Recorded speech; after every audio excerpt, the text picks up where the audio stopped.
Eu quero ler um texto bíblico muito conhecido e eu quero trazer um tema para aqui, uma palavra, uma ministração, uma pregação. Eu quero trazer alguns princípios nessa manhã para esse ano de 2026. Eu quero começar com Filipenses 3, 13 e 14. E nós vamos separar, destrinchar esse versículo. Nós vamos tirar princípios muito, muito importantes para a nossa vida. Diz assim o texto, vocês conhecem, diz assim: Irmãos, quanto a mim, não julgo que o haja alcançado, mas uma coisa faço, e é que, esquecendo-me das coisas que atrás ficam, e avançando para as que estão diante de mim, prossigo para o alvo, pelo prêmio da soberana vocação de Deus em Cristo Jesus. Gostaria de fazer uma pergunta nessa manhã para a gente começar. Parece até uma pergunta retórica, né? Mas se eu perguntasse aqui, quem quer ter sucesso nesse ano de 2026? A palavra sucesso, ela significa resultado favorável. Ela também é uma variação de muitas outras palavras, de conquista, de êxito, de prosperidade, de realização, de triunfo, de vitória. Todas essas palavras que eu mencionei, elas estão conectadas a esta palavra, sucesso, esse resultado favorável. E existem duas formas de enxergar o sucesso. A primeira é do ponto de vista de fazer sucesso. Há uma diferença entre fazer sucesso e ter sucesso. Fazer sucesso está relacionado com aquilo que as pessoas pensam de mim. Eu posso fazer sucesso baseado naquilo que as pessoas pensam de mim. Mas ter sucesso é diferente, é ser bem-sucedido naquilo que você se propôs a fazer. Você entender que você está tendo sucesso em algo baseado naquilo que você se propôs a fazer e está caminhando para isso ou está conquistando isso. Eu acredito que todos aqui gostariam, do ponto de vista que eu estou trazendo, ter sucesso nesse ano. Mas muita gente, às vezes me perguntam, né, pastor, o que eu faço para alcançar, para ter, para ser bem sucedido? E eu quero compartilhar, a partir desse texto que nós lemos, alguns segredos ricos da palavra de Deus, que você pode chamar de segredo, você pode chamar de princípio, você pode chamar de chave, você pode chamar do jeito que você quiser. O importante é você aplicar isso na sua vida. Mas eu quero trazer aqui alguns princípios. Então, eu quero colocar um tema nessa palavra: princípios para um ano novo extraordinário. Ah, pastor, parece que essa história de falar de ano novo já ficou tão atrás. É verdade.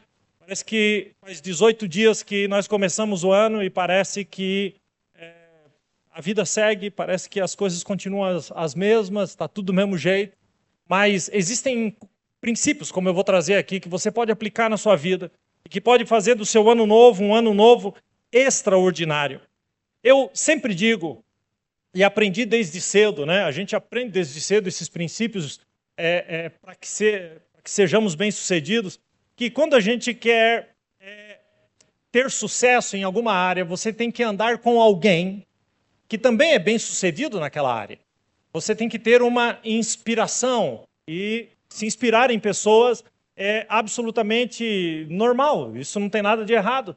Eu gosto de caminhar com pastores que já viveram coisas que eu ainda não vivi, que alcançaram coisas que eu ainda não alcancei, e eu amo sentar, ouvir e ser ensinado por essas pessoas. A gente tem que ter essas pessoas na nossa vida, isso é muito precioso, andar com quem está caminhando para o lado correto, andar com quem está indo ou com alguém que já alcançou o que você deseja alcançar. Isso é extremamente importante. Então, quando a palavra quando o assunto é ser bem-sucedido, eu gosto de me inspirar em personagens bíblicos. E eu fui procurar um para me inspirar. E eu não tem como ser diferente, eu quero me inspirar nessa manhã para a gente extrair esses princípios para uma vida, para um ano novo extraordinário, na pessoa do apóstolo Paulo. Paulo foi um apóstolo bem-sucedido. Se você quer ser bem-sucedido na sua vida, olhe para o apóstolo Paulo e perceba na vida dele esses princípios que fizeram desse homem o maior apóstolo que já pisou nesta terra, o apóstolo Paulo. Só para você ter uma ideia, fazer esse pano de fundo aqui, o apóstolo Paulo teve um ministério extremamente curto. O ministério dele foi de um pouco mais de 20 anos. Mas nesses 20 e poucos anos que ele teve, não mais do que isso, ele fundou igrejas em quase 30 cidades. Você já pensou? Isso dá uma média de quase uma igreja por ano. Mas não é assim, ele chegou e ganhou alguém para Jesus e começou uma igreja. Não, ele estabelecia uma igreja, ele ganhava vidas para Cristo, ele ensinava essas pessoas e quando ele saía, ele deixava uma igreja estabelecida com presbíteros que foram alcançados para Cristo por ele mesmo. Ele fazia isso num tempo recorde, com uma unção tão grande. Ele passou por tantas cidades. Eu quero trazer aqui algumas cidades que são citadas na Bíblia, que ele passou. Observe o tamanho dessa lista. Todas essas cidades são citadas na Bíblia como cidades que Paulo passou. Na maioria delas ele fundou igrejas, em outra ele alcançou pessoas que depois fundaram essas igrejas. A impressão que eu tenho é que só o fato de ele ter, em tão pouco tempo, alcançado tantas pessoas e ter fundado tantas igrejas, ele não fez outra coisa. Mas isso não é verdade. Paulo escreveu, a Bíblia Sagrada é dividida em Novo e Velho Testamento. O Velho Testamento tem 39 livros e o Novo Testamento são 27. Dos 27, Paulo escreveu 13. Deixa eu colocar aqui as 13 cartas escritas por Paulo. O Caio vai pôr para nós. Essas cartas foram escritas por Paulo, e ainda há uma dúvida, quem sabe ele tenha escrito a 14ª, que é a carta aos Hebreus, não temos certeza disso. Mas aqui, com certeza, foi ele que escreveu Romanos, 1 e 2 Coríntios, Gálatas, Efésios, Filipenses, Colossenses, 1 e 2 Tessalonicenses, 1 e 2 Timóteo, Tito e Filemão. Todas essas cartas foram escritas por Paulo e estão na sua Bíblia. Elas correspondem a praticamente metade do Novo Testamento escrito por esse homem. Na tela anterior eu falei de todas as cidades que ele pregou e que ele começou igrejas. Paulo se propôs a viver algo extraordinário diante de Deus, e Paulo viveu. Paulo foi um homem bem-sucedido, alcançou tudo que tinha para alcançar na sua vida. Eu não tenho dúvida de que Paulo foi um homem de sucesso. E o sucesso de alguém não pode ser medido pelo começo. Eu não posso começar um comércio e alguém dizer, você é um homem de sucesso. Não, eu preciso estabelecer e fazer com que esse comércio gire, que as coisas aconteçam. Então, lá na frente, alguém pode dizer que eu tive sucesso naquilo que eu fiz. Então, o sucesso é medido pelo fim, não pelo começo. Salomão já nos falava a respeito disso em Eclesiastes 7:8. Melhor é o fim do que o começo das coisas. E quando Paulo chega no seu fim, em 2 Timóteo, capítulo 4, versículo 6, ele vai dizer, combati o bom combate, acabei a carreira e guardei a fé. Essas três expressões sintetizam uma vida extraordinária, uma vida bem-sucedida, um homem que viveu intensamente, um homem que não ficava sentado esperando a vida passar, sem perspectiva, sem planos, sem desejos, sem sonhos, não. Aquilo que ele se propôs a fazer, a boa mão de Deus estava com ele. E é por isso que eu quero, da vida de Paulo, e especificamente do texto que nós lemos, tirar alguns princípios para que a gente possa aplicar na nossa vida. Pelo amor de Deus, gente, eu não sei você, mas eu quero viver em 2026 o que eu não vivi até hoje na minha vida. Eu quero alcançar o que eu não alcancei, eu quero tocar o que não toquei, eu quero que a boa mão de Deus esteja sobre mim, sobre a minha casa, sobre a minha família, sobre a igreja, e que haja prosperidade naquilo que eu toque a mão. Você não quer isso? Agora, a gente não pode fazer as mesmas coisas do mesmo jeito e esperar que tenhamos resultados diferentes.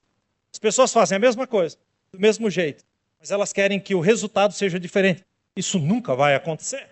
Para que você tenha resultados diferentes, você precisa fazer coisas diferentes.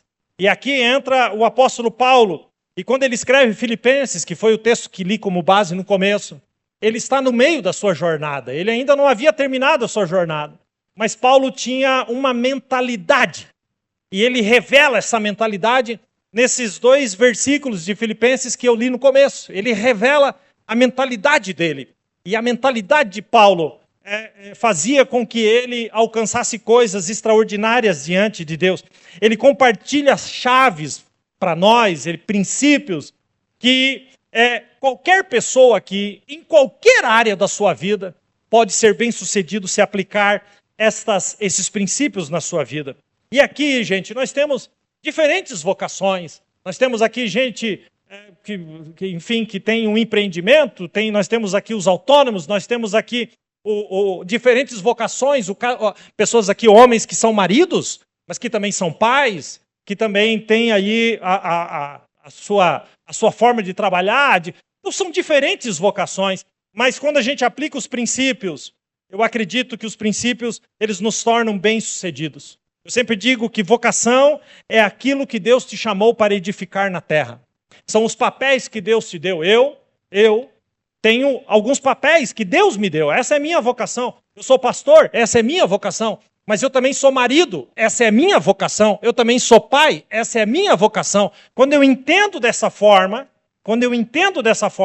eu posso então, em cada área da minha vida, ser bem-sucedido em Cristo Jesus. E esses princípios, quando praticados juntos, os princípios que eu vou trazer aqui, como disse, podem levar qualquer pessoa a ser bem-sucedida, desde que ela entenda, compreenda e aplique na sua vida. E quando Paulo vai começar, então, esses 2 versículos, e aqui eu quero começar a extrair esses princípios, o primeiro princípio que Paulo vai trazer é o princípio da responsabilidade. Observe bem como Paulo vai começar esses 2 versículos, Filipenses 3, 13 e 14. No 13, ele começa assim: irmãos, quanto a mim. Essa frase, ele começa iniciando aquilo que vai vir adiante. Ele traz o peso da responsabilidade. É como se ele dissesse, se você quiser ser bem-sucedido, isso precisa partir da consciência de que a responsabilidade é sua e não do outro. Sabe por que a maioria das pessoas não conseguem romper? Porque elas acham que elas dependem de outras pessoas para que isso aconteça. Então elas estão sempre terceirizando a responsabilidade. Não, eu não consigo porque se essa pessoa fizesse isso, se aquele respondesse dessa forma, então isso seria possível. E Paulo começa dizendo, quanto a mim. Paulo está assumindo a responsabilidade do próprio progresso. Ele está dizendo, quanto a mim. Começa dizendo, no que diz respeito à minha responsabilidade, no que diz respeito à minha pessoa, no que diz respeito à minha vocação. É assim que ele começa. Ele puxa a responsabilidade para ele. E o que eu percebo hoje, nessa geração, é que muitos se perdem olhando para os outros. Porque existem uma geração inteira que vive colocando a culpa dos fracassos, dos próprios fracassos, nas outras pessoas, terceirizando a responsabilidade pela sua própria falta de conquistas. E eu vou dizer uma coisa para vocês, quem escolhe, porque se Paulo tivesse olhado para os outros, Paulo havia parado. E eu digo sempre que quem escolhe olhar para os outros, nunca avança. E quem é que fica paralisado? Aqueles que não assumem responsabilidade. E a responsabilidade, ela tem algumas raízes. Uma delas é a comparação. Quem se compara não consegue avançar. Você não foi chamado, receba essa palavra, você não foi chamado para ser igual a ninguém. Você não foi chamado para se comparar com este ou com aquele. Há uma frase do Tozer que eu gosto muito, ele diz assim, Deus nunca responsabiliza o homem pelo que o outro homem faz, mas sempre o responsabiliza pelo que ele mesmo faz com a luz que recebeu. Eu acho isso fantástico, porque você recebeu a luz de Deus. Você recebeu o chamado de Deus, você recebeu o Espírito Santo. Quem está aqui comigo, diga amém. Então Deus quer que você assuma a responsabilidade de usar tudo isso que Ele colocou à sua disposição e que você possa usar tudo isso a seu favor para alcançar o seu propósito nessa terra. Assuma a sua parte. Lembra a expressão popular? Toma a tua parte. Assuma a sua parte. Assuma a sua responsabilidade. Olha o que o mesmo Paulo fala a respeito desse assunto. Agora em Gálatas, capítulo 6, versículo 4 e 5. Ele diz assim, que cada pessoa, olha a individualidade disso. Examine o seu próprio, não dos outros, gente, mas o seu próprio modo de agir. E se ele for bom, então essa pessoa poderá se orgulhar do que fez, sem precisar comparar o seu modo de agir com o dos outros. Porque cada pessoa deve carregar o quê?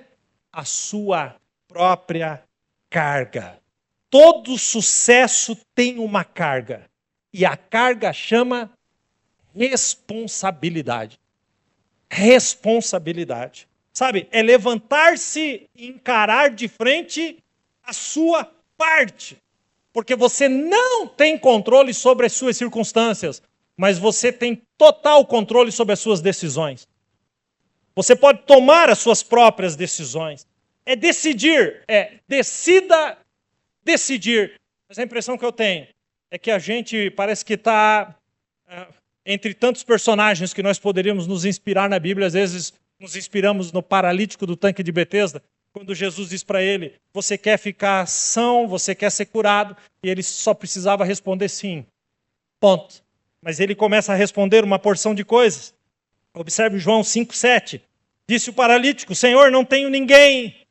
Olha a lamúria desse homem. Senhor, eu não tenho ninguém que me ajude a entrar no tanque quando a água é agitada. Enquanto estou tentando entrar, outro chega antes de mim. Jesus perguntou isso para ele? Não.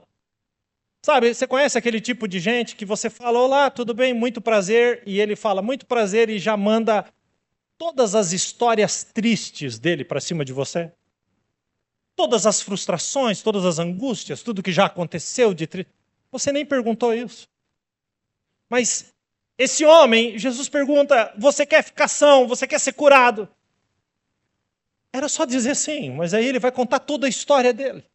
E aí Jesus mostra para ele como Jesus trabalha. A pergunta de Jesus, você quer ficar são? E em seguida, quando Jesus volta a falar, Jesus não fala para ele, é mesmo? Ah, é? Mas quanto tempo faz que você está nessa? Conta melhor. Quantos já foram curados antes de você? Jesus diz, levante-se, pegue a sua maca e ande. Jesus está dizendo, a sua responsabilidade no processo é responder ao que eu estou te perguntando e tomar uma atitude, seguir por seu destino, mudar a sua história. E se fosse hoje, transformar o seu 2026. Viver coisas que você ainda não viveu. Quem está entendendo isso, diga amém. Sabe, eu não sei você, mas quanto a mim, eu tomarei decisões que me farão romper. Quanto a mim, porque eu não posso responder por você. Quanto a mim, a minha casa vai melhorar. Quanto a mim, a minha casa vai prosperar. Quanto a mim, eu vou cumprir o meu propósito na terra, o propósito que Deus me deu. Eu assumo a minha responsabilidade. Quem entendeu isso, diga amém. Então diz para quem está perto, está na hora de você assumir a sua parte. Aproveita que você falou isso e fala, eu vou assumir a minha. Amém? Segundo ponto, segundo princípio, avaliação. Observe. Irmãos, quanto a mim, não julgo que o haja alcançado. Paulo está sendo sincero. Paulo aqui está fazendo uma avaliação sincera da sua vida e do seu progresso. Paulo não tem vergonha de dizer, eu ainda não cheguei onde eu quero chegar. Paulo está assumindo isso. E como é importante a coragem de parar e avaliar. Avaliar se você está avançando. Quanto você, responda essas perguntas aí para você mesmo. Quanto você avançou na sua vida profissional até aqui, em 2025? Quanto você avançou no seu casamento? Pastor, como assim avançou no meu casamento? Vocês continuam discutindo exatamente pelas mesmas coisas. As mesmas coisas pelas quais vocês discutem. Entra ano, sai ano, e lá estão vocês discutindo exatamente, mas vocês são chatos demais. Pelo amor de Deus. Discute sempre pela mesma coisa. Traz sempre o mesmo assunto. É sempre. Não avança. Não avança. Sabe, quanto você avançou no relacionamento com os seus filhos? Quanto? Em diálogo, em amor, em cuidado, em responsabilidade? Quanto você avançou como cristão? Quantas pessoas você tem influenciado? Lá no seu trabalho você influencia? Ou você é influenciado pelos outros? Você como cristão é um testemunho vivo de Cristo andando pela rua? As pessoas se inspiram em você? Quantas pessoas têm se inspirado em você? O quanto você avançou como cristão? Sabe, quando você olha para quem você era e olha para hoje, o quanto você avançou, seja sincero, você não está respondendo para alguém, você não precisa fazer de conta. Seja sincero e responda para você mesmo. Sabe, quanto você avançou em 2025 ou você está estagnado? Quando a gente olha, a gente percebe que até aqui o Senhor tem nos sustentado. Mas Deus quer mais. Deus quer que a gente rompa. A avaliação sincera me faz olhar para trás e me faz perceber o quanto avancei. Mas a avaliação sincera me faz olhar para frente e me faz perceber o quanto eu ainda posso avançar. É isso uma avaliação sincera. Quando você faz uma avaliação sincera, aí então, a partir disso, as coisas podem mudar. Por isso é muito importante você medir o seu progresso. Tem uma frase assim: nenhum progresso espiritual é possível sem que o homem reconheça com honestidade o quanto ainda lhe falta. Sabe, o que te falta para ser quem Deus quer que você seja? O que te falta para você viver a história que Deus escreveu para você? Sabe? Faça uma avaliação sincera. Você, homem que está aqui, os homens casados aí, levante sua mão. Faça uma avaliação sincera de você como marido. Quem é você como marido? Você avançou? Você melhorou? Ou você está regredindo? Ou você está piorando? Porque ainda tem aqueles que ficam estagnados, mas tem aqueles que vão andando para trás. Você, esposa que está aqui, como você é como esposa? Sabe, como você é como filho, como empregado, como empregador? Como é a sua vida emocional? Tem progredido? E Paulo sempre nos lembra da importância de uma avaliação. 2 Coríntios 13, 5, Paulo escreve assim: examinem-se para descobrir. Examinem-se para quê? Para descobrir. Quando você faz uma avaliação sincera, você descobre coisas a respeito de quem? De você mesmo. Examine-se para descobrir se vocês estão firmes na fé. Com certeza vocês sabem que Jesus Cristo está unido a vocês, a não ser que vocês tenham falhado completamente. Por isso é importante olhar no espelho e se perguntar onde eu estou no processo. O salmista fez isso, então no Salmo 119, versículo 59, o salmista escreve: refleti em meus caminhos. Aí o que ele faz na sequência? E voltei os meus passos para os teus testemunhos. Observe que o salmista volta para os testemunhos de Deus depois de refletir, depois de se autoexaminar. O salmista para, reflete e volta os passos para a direção certa. Ele faz uma avaliação.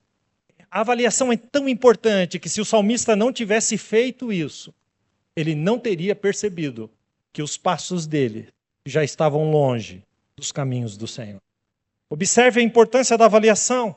E quantos de nós que somos distraídos com tantas coisas, então, de uma hora para outra, sem perceber, nós vamos mudando de direção, nós paramos, nós mudamos. Por isso, receba esse conselho, faça uma avaliação. Feito isso, eu quero te dar o terceiro princípio: foco. Irmãos, quanto a mim, não julgo que o haja alcançado. Mas quantas coisas faço? Mas uma coisa faço. Vamos ir juntos? Uma coisa faço. Vamos de novo? Uma coisa. Quantas são? Uma. Quem se ocupa de muitas coisas não se torna excelente em nenhuma delas. Não se torna. Se você não determinar o que é importante e focar nisso, você vai perder tempo e energia em coisas que não te fazem avançar. Paulo está nos dando aqui um princípio, foco. Uma coisa faço. É como se Paulo dissesse: você precisa eleger as suas prioridades, porque o maior desafio do tempo presente são as distrações. Talvez no ano passado você não tenha avançado e a resposta está no fato de que você tem feito tantas coisas e fez tantas coisas que de repente o principal não foi feito nas áreas da sua vida. As suas prioridades, o seu foco, muitas vezes são diluídos em centenas de coisas. Sabe quando você pega esse suco de saquinho e está lá escrito: faz 1 litro. E então você coloca aquele saquinho dentro de 1 litro de água e mexe. Ele até espuma. Mas quando tem muita gente em casa, há aqueles que colocam o mesmo saquinho em 2 litros. 3 litros. E aí você já não consegue mais identificar nem qual que é o sabor de suco. E aquilo que era para ser bom fica ruim. Por quê? Porque foi diluído numa grande quantidade. Às vezes a gente dilui o nosso tempo em uma porção de coisas. E então perde o sabor. Não fica bom. Porque nós não fomos criados para isso. Você não chegará aonde deseja se você não se concentrar naquilo que é essencial. Olha o que Salomão, o sábio Salomão, escreveu em Provérbios 4, 25. Olhe sempre para frente. Mantenha o olhar fixo no que está diante de você. Veja bem por onde anda e os seus passos serão seguros. Não se desvie nem para a direita nem para a esquerda e afaste os seus pés da maldade. O que Salomão está resumindo aqui é: mantenha o seu foco. Não se distraia. Olhe para frente. Sabe, eu gosto muito, muito da carta de Tiago, que Tiago escreveu. Eu amo, já li sei lá quantas vezes. Mas Tiago é muito parecido comigo em algumas coisas, porque Tiago é muito direto.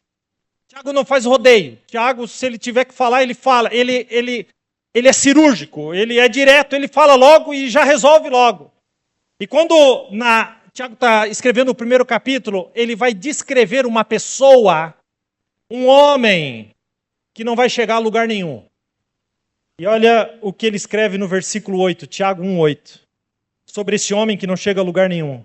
É alguém que tem a mente dividida e é instável em tudo que faz. Tiago está escrevendo aqui a receita do homem que não quer ser bem-sucedido, não quer chegar em lugar nenhum. E ele diz: esse homem tem a mente dividida, ou seja, não tem foco. É muita coisa e não é nada. E ele diz que essa pessoa que tem a mente dividida, ela é instável em todas as coisas. Uma hora quer uma coisa, outra hora quer outra. Uma hora quer, não vê a hora de comprar um negócio, comprou, enjoou, já quer outra coisa. É uma loucura. É uma loucura. Uma hora está bem, outra hora não está. Uma hora ele está brincando, aí você vai brincar com ele, ele te dá uma patada. Porque agora ele já não está brincando mais. Você não sabe quem é a pessoa completamente instável. Essa pessoa, essa instabilidade, vem justamente por falta de foco. Uma coisa faço, obviamente, que existem diversas áreas na sua vida, mas nas áreas da sua vida, você tem que estabelecer a prioridade em cada uma delas e focar nessas coisas.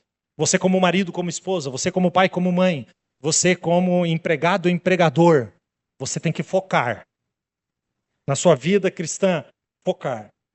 Quem entendeu isso até aqui, diga amém. Então, eu te pergunto, onde você tem que focar? Nos seus filhos? No seu casamento?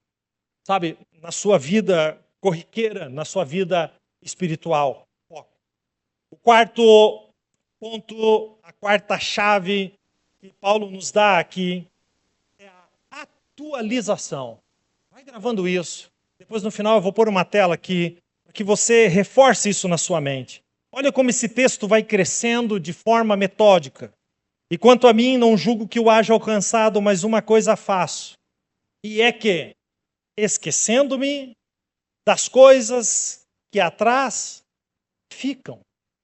Paulo está dizendo, você não vai conquistar tudo que você quer conquistar em 2026 se você arrastar uma porção de coisas lá de 2025, 24, 23, 22, 21, e você quer arrastar tudo isso para 2026. É uma atualização. Você acumulou uma porção de coisas que não servem mais. Algumas que nunca serviram. E você acumulou um pecado, uma mágoa, uma ferida, coisas que aconteceram e que você tem arrastado de um ano para o outro. Você precisa, em nome de Jesus, você precisa deixar algumas coisas para trás. Não só deixá-las para trás, mas esquecer delas. Porque tão importante quanto avaliar, que é o ponto anterior, é atualizar.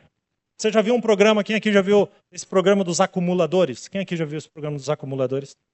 É uma enfermidade. E as pessoas passam a acumular. E parece que elas vão morrer se tirar alguma coisa daquilo delas. Mas às vezes, nós nos tornamos assim.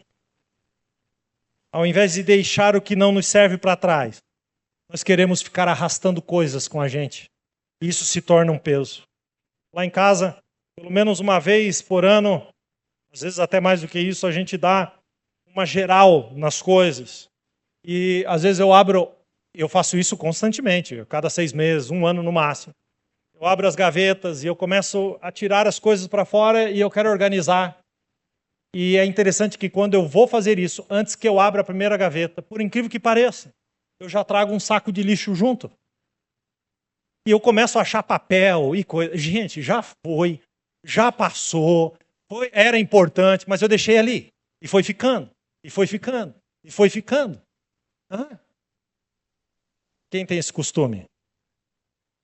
Capaz de eu achar lá uma conta de água na sua gaveta de 2011. Se me perguntarem, eu mostro que está pago. Você vai juntando tanto papel, tanta coisa. E esses dias atrás, faço isso em tudo. Vou na caixa de remédio, né? Porque a gente tem uma farmácia em casa. Vou na caixa do remédio e eu olho lá. Não, remédio. Mas aí eu vou no vencimento. Pelo amor de Deus, receba esse conselho de vida ou morte. Veja se os remédios da sua caixa estão vencidos. Ok? E você começa a perceber que tem um monte de remédio vencido. E como aquilo é perigoso de estar ali. Porque às vezes na hora de uma dor, de alguma coisa que você quer um alívio, você pega um remédio vencido. E aí, meu irmão, só Deus sabe. Sabe, e a gente encontra coisas úteis. E encontra uma porção de coisas inúteis. E às vezes a gente encontra coisas úteis que não são mais úteis para nós. Mas podem ser úteis para os outros, para alguém, para alcançar alguém. De vez em quando a gente pega lá, e eu vou dar uma olhada lá nas roupas. A gente costuma fazer muito isso no começo do ano.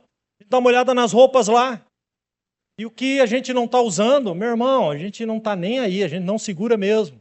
Você sabe por quê? Porque aquela roupa a gente vai mandar aqui para a igreja, aí da igreja vai para o bazar, do bazar vai alcançar pessoas que têm uma necessidade com aquela roupa, o dinheiro do bazar vai ser revertido aqui nas marmitas solidárias, que vai alcançar outras pessoas de outro jeito, e o negócio está lá, mofando no meu guarda-roupa. Naquela esperança de que, se eu perder 25 quilos, eu entro nessa roupa de novo. Meu irmão, se tu perder 25 quilos, Deus vai te dar, vai te abençoar, tu vai comprar roupa nova. Amém? Você não vai nem precisar usar mais aquele vestido da Maria Chiquinha, já foi! Meu irmão, já foi! Sabe, a gente pega, a gente traz, e eu lanço esse desafio, dá uma olhada lá no seu guarda-roupa, traz para cá. Agora, nós vamos retomar agora, começo de fevereiro, o bazar e as marmitas solidárias, sabe? Libera, meu irmão, abençoa, vai, sabe? E é interessante que tudo aquilo que a gente lança na vida dos outros, Deus lança na nossa. É assim que acontece, Deus é maravilhoso, porque Deus é capaz de fazer infinitamente mais além daquilo que pedimos ou pensamos, conforme o seu poder que opera em nós. Deus é maravilhoso. Sabe, a gente acumula uma porção de coisas. Amém? Então abra suas gavetas lá essa semana, receba essa palavra, faz um limpa. Sabe? Agora, não só disso, coisas emocionais. Sabe, você precisa resolver, deixar para trás. Paulo está deixando claro que um dos segredos do seu sucesso era a capacidade de deixar coisas para trás. Sabe, você já poderia ter avançado tanto, mas está preso a tantas coisas. Olha o que está escrito em Hebreus 12:1.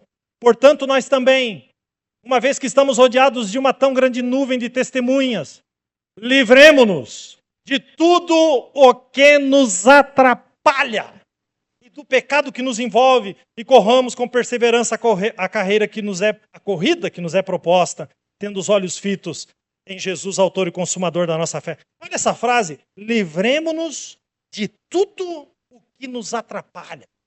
Atualiza, meu irmão.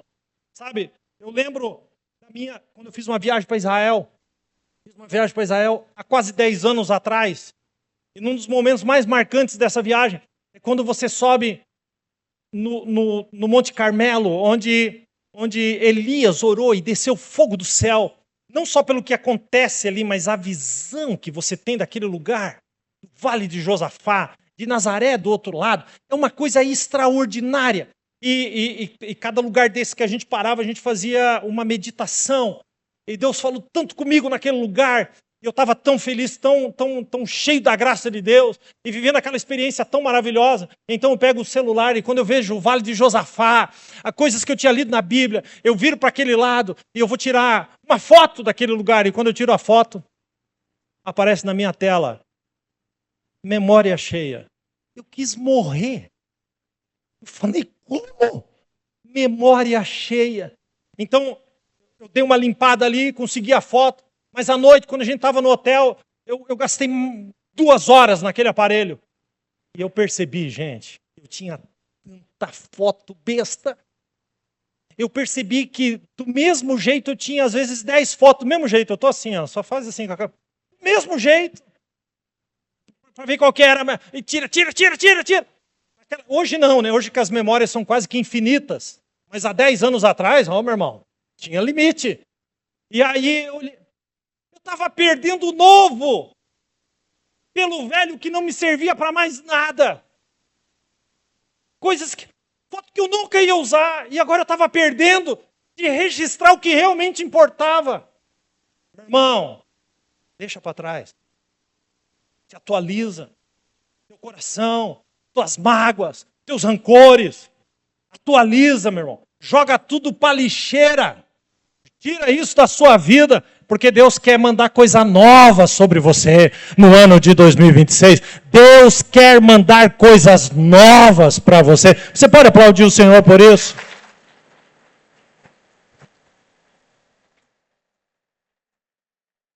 Eclesiastes 3 fala sobre o tempo. O 1 diz assim, para tudo há uma ocasião e um tempo para cada propósito debaixo do céu. Aí no 6 diz assim, tempo de procurar e tempo de desistir. Escute agora. Tempo de guardar e tempo de lançar fora. Dá para dizer para alguém? Lança fora, Deus tem coisa nova para você. Esse lança fora não é para o marido e para a esposa não, viu? Isso aí é restauração. É outras coisas. Quem está entendendo, diga amém. Quinto princípio. Eu estou quase terminando. Irmãos, atitude. Irmãos, quanto a mim, não julgo que eu haja alcançado, mas uma coisa faço. E é que esquecendo-me das coisas que atrás ficam. O que está escrito agora? E avançando para as que estão diante de mim. Você precisa avançar, ter um bom plano, um sonho. Pastor, eu tenho um sonho, eu tenho um projeto, eu tenho um propósito. Mas o que você está fazendo para se mover em direção disso? Se você não se mover, não vai passar de um desejo, de um sonho. E desejos por si só, sonhos por si só, não trazem sucesso a ninguém. Paulo está deixando claro, eu não paro, prossigo. Porque o reino de Deus é um reino em movimento. Olha o que ele escreve em 1 Coríntios 9, 24. Vocês não sabem que dentre todos os que correm no estádio, apenas um ganha o prêmio? Corramos de tal maneira que alcancemos o prêmio. Hebreus 12, 1. E corramos com perseverança a corrida que nos está proposta. Vai para cima, meu irmão. Pense nas áreas da sua vida e me responda. Aonde você quer chegar esse ano? Nós já estamos no dia 18 de janeiro. Redobre sua atenção. 18 de janeiro. O que você fez nesses 18 dias de janeiro para chegar no seu objetivo? O que você fez? Se você não fez nada, você já perdeu 18 dias, e 18 dias se transformarão em um mês se transformará em um semestre. E daqui a pouco nós chegamos em dezembro e você está fazendo os mesmos planos para 2027. Não deixe a vitória esperar. William Carey é missionário na Índia, foi missionário na Índia há muitos anos, chamado de pai das missões modernas. Ele escreveu a seguinte frase: espere grandes coisas de Deus. Tente grandes coisas para Deus. Você tem um grande Deus. E à medida que você tenta, Deus te abençoa. E à medida que você caminha, Ele coloca o seu chão. E Salomão escreve em Eclesiastes 11:4. Quem observa o vento não plantará. Quem olha para as nuvens não colherá. Avance. Finalmente, nós temos ainda o sexto princípio. Meta. E aqui nós vamos terminar já entrando no versículo 14. Olha como isso vai ficando tremendo. Eu amo a palavra de Deus. Não sei se você tem essa paixão, você deveria ter. Quanto a mim, não julgo que o haja alcançado, mas uma coisa faço, e é que esquecendo-me das coisas que atrás ficam, e avançando para as que estão diante de mim. Leia comigo a última frase. Prossigo para o alvo. Ele tem uma meta. Qual é o seu alvo? Você quer ser bem-sucedido? Então me diga, qual é o seu alvo para esse ano? Nós sonhamos com tantas coisas, mas sem um propósito definido, não existe alvo. E sem alvo, você não vai para lugar nenhum. Pessoas que se levantam todos os dias. Pastor, eu levantei para matar o meu leão. Porque a gente mata um leão por dia para sobreviver. Uau! Ó céus, ó vida! Deus não te criou para sobreviver. Jesus veio para te dar vida e vida em abundância. Não é para sobreviver, meu irmão. João 10:10. Eu vim para que tenham vida. Sabe, Jesus tem grandes coisas para você. Mas para isso, você precisa estabelecer um alvo. Nós precisamos ter dois alvos na vida. O primeiro alvo é o alvo final. A glória, o céu. A presença de Deus para todos sempre. Nesse lugar preparado para nós, para aqueles que creem. Mas o segundo alvo eu chamo de alvos secundários ou intermediários. É alvos que Deus nos dá e que Deus quer nos abençoar. É o alvo para esse mês. Qual é o seu alvo para o mês de janeiro? É o alvo para esse ano?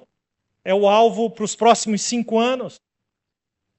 Onde você quer chegar? Sabe, se isso não mexe com você, você não está vivendo. Você só está existindo. Sabe, um alvo. Colocar um alvo. Definir as áreas importantes da sua vida e definir um alvo para cada uma delas. Eu quero definir um alvo para o meu casamento. Meu casamento tá bom, pode melhorar. Eu quero definir um alvo para a minha relação com os meus filhos. Eu quero definir um alvo para o meu trabalho. Eu quero definir um alvo para a minha vida cristã. Eu estou caminhando para isso. Eu estou indo para esse lugar. Sabe?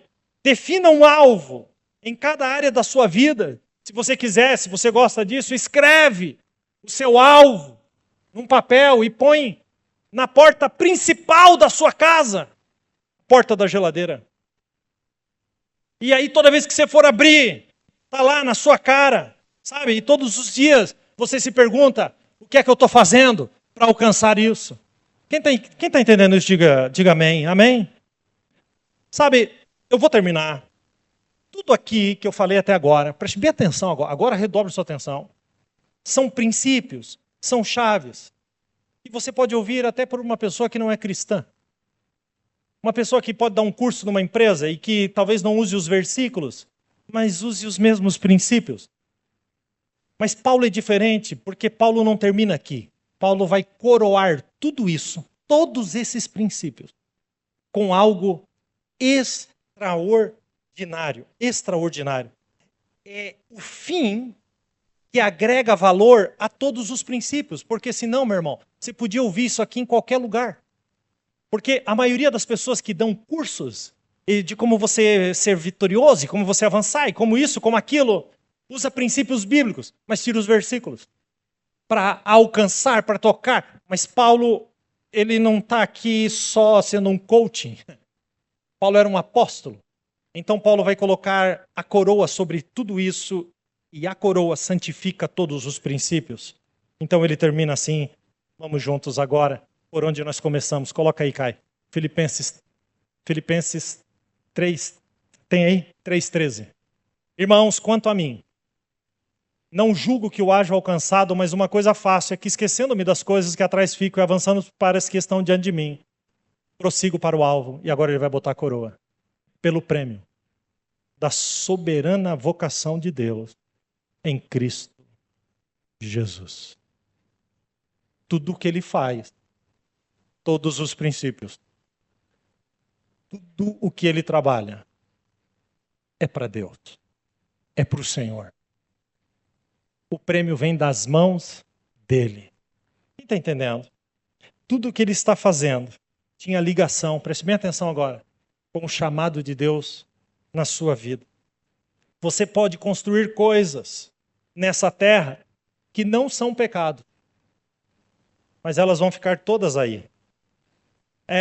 Mas quando aquilo que você faz contribui para o seu chamado, é completamente diferente, porque essas coisas tocam a eternidade. Você pode investir no seu casamento, o ímpio também investe. E talvez o foco de investir no seu casamento é só para você ter paz em casa. Eu quero ter paz em casa, eu quero chegar em casa, eu quero ter paz. Mas existe um motivo melhor do que esse. Deus quer que seu casamento seja um reflexo de Cristo e a igreja. E então, o casamento toca o céu. E agora ele não existe para coisas passageiras, porque ele caminha de acordo com o chamado que Deus deu a você. Sabe? Você pode querer ser bem-sucedido financeiramente, e não tem nada de errado. E é possível que você seja bem-sucedido, mas eu vou te dizer uma coisa, o ímpio também. Ele quer ser bem-sucedido e muitas vezes consegue ser bem-sucedido também. Mas você pode ter a convicção interior de que se você for bem-sucedido, Deus pode te usar para abrir portas e abençoar pessoas. Então, isso toca o céu. Quem está entendendo o que eu estou falando? Essa é a diferença da conexão.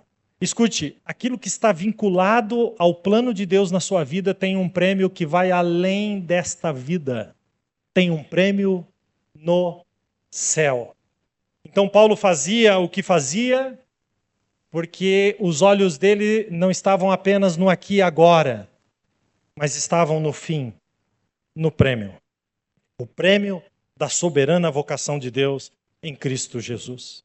Sabe, deixa eu perguntar, quais são as tuas vocações para o que Deus te chamou? Você sabia que lá na sua empresa, lá no seu trabalho, você pode usar a tua vocação para ser um bom profissional? Porque existem profissionais que trabalham somente para ganhar dinheiro, mas existem profissionais que fazem da sua vocação uma profissão. Você quer ver, quando eu vou, às vezes, no hospital, fazer uma visita pastoral a alguém que está enfermo, eu observo a equipe que está ali, enfermeiros, médicos, enfim, toda aquela equipe. E se você parar para observar, você vai perceber que tem pessoas que estão ali só para ganhar dinheiro. E tem pessoas que estão ali por uma vocação. Já repararam, sim ou não? Fazem daquele trabalho a sua vocação. Sabe, quando a gente faz o que faz para Deus, a gente toca o céu. Quando você está buscando coisas que glorifiquem a Deus, você pode contar com a mão de Deus. Você não vai apenas desfrutar um ano de bênção, mas você vai plantar para a glória de Deus. Quem está entendendo? Colossenses 3:23 diz assim: tudo o que fizerem, façam de todo o coração, como para ao Senhor, e não para os homens, sabendo que receberão de quem? Do Senhor. Olha que lindo. Até quando eu estou trabalhando, se eu estou trabalhando como para ao Senhor, é do Senhor que eu receberei. Serei abençoado. Coisas que os homens não podem nos dar, Deus nos dá. Que coisa tremenda. Tome a decisão nesse ano, e eu vou terminar com isso. Pode o Ministério de Louvor subir aqui, nós vamos cantar uma canção, mas preste bem atenção, muito cuidado agora, para não tirar a sua atenção. Tome a decisão de, nesse ano, mudar a sua mentalidade. Amanhã no seu trabalho, obviamente, você vai estar lá para ganhar o seu sustento. Diante do seu patrão, você vai estar cumprindo o seu propósito. Mas diante de Deus, você está fazendo para Ele. Esses mesmos princípios servem para o casamento, servem para qualquer área da sua vida. Qualquer área da sua vida. Quando você faz para Deus, Ele te prospera. Escute, quando você faz para Deus, a área que for, porque eu não sei qual é a área que você está enfrentando o problema, mas quando você faz para Deus, Deus te prospera naquilo, porque você está fazendo para Ele. Quando você faz para Deus, Deus te coloca por cabeça e não por cauda. Quem está entendendo isso? Vou terminar com um versículo de Paulo. Ele diz assim, 1 Coríntios 10:31. Assim quer vocês comam, bebam, ou façam qualquer outra coisa, façam tudo para a glória de Deus. Se você tem o privilégio de estar aqui com a sua família, é um bom momento para você dar a mão aí para o marido, para a esposa, e quando nós formos orar, e dizer, vamos aplicar esses princípios. Eu quero trazer os princípios para você não esquecer. Responsabilidade, avaliação, foco, atualização, atitude, meta. E aí então você coroa tudo isso, consagrando tudo para Deus. Porque você pode fazer até o 6. Se você esquecer o 7º, meu filho, desculpa. Não passa de princípios, mas quando é coroado. Você quer ser bem-sucedido? Consagre tudo ao Senhor. E isso não é um conselho pastoral apenas, mas é um conselho bíblico dado pelo homem mais sábio. Não houve sabedoria antes nem depois. Salomão. Olha o conselho dele, Provérbios 16:3, e eu vou terminar. Consagre ao Senhor tudo o que você faz, e os seus planos serão bem-sucedidos. Quer viver um 2020 e 26, extraordinário, aplique os princípios e consagre ao Senhor.